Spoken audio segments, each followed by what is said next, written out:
জানুয়ারি মাসের ফার্স্ট উইকে আমরা সপরিবারে চলে গেছিলাম একটা মিষ্টি মেয়ের বার্থডে সেলিব্রেশন করতে। নাম তার পাহি। ওর হচ্ছে 5th বার্থডে ছিল। তো খুব বড় করে ওর হয়েছে, আমাদের বাড়ির পাশেই মাঠ আছে সেখানে, এবং জায়গাটা তো খুব সুন্দর করে সাজিয়েছে। আর এই বার্থডে পার্টিতে আমার পেখমের আউটফিট তো তোমরা দেখে নিলে, এই যে হচ্ছে আমার পেখমের আউটফিট, আর আমার আউটফিট তো তোমরা দেখে নিলে। ব্যাপারটা হচ্ছে ওকে ছবি তোলার জন্য আমি এত কিছু বলছি, আরও ছবি তো তুলছে না, শুধু দৌড়াদৌড়ি করে যাচ্ছে, যেটা ও অ্যাজ ইউজুয়াল করে যায়। আর ডেকোরেশনটা খুব সুন্দর হয়েছিল। চলো তোমাদের একবার ডেকোরেশনটা দেখিয়ে দিই। এই জায়গাটা হচ্ছে দুজন সিঙ্গার গান করছিল, এটা হচ্ছে সেইখানটা স্টেজ।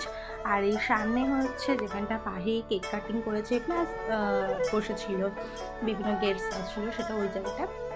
আর এই পাশটা হচ্ছে সমস্ত রকম বুফে কাউন্টার ছিল। তো ওই দিকটা অনেকটা বড় করে সাজানো হয়েছে। আর মাঝখানে মাঝখানে আমাকে এরকম এই ফাঁকা জায়গাটাতে পুরো দৌড়াদৌড়ি করছিল, যেটা উনি করে থাকেন। আর চলো তোমাদেরকে একবার এন্ট্রান্সটা দেখিয়ে দিই।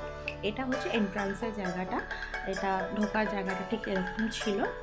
আর চারপাশে লাইট, আর এটা তোমাদের স্টেজ। তো সব মিলিয়ে খুব সুন্দর মতো ডেকোরেশন করা হয়েছে। তো খুব এনজয় করেছি আমরা। তো আজকের মতো ভিডিওটা এখানে, আবার দেখাবো অন্য কোনো ভিডিওতে।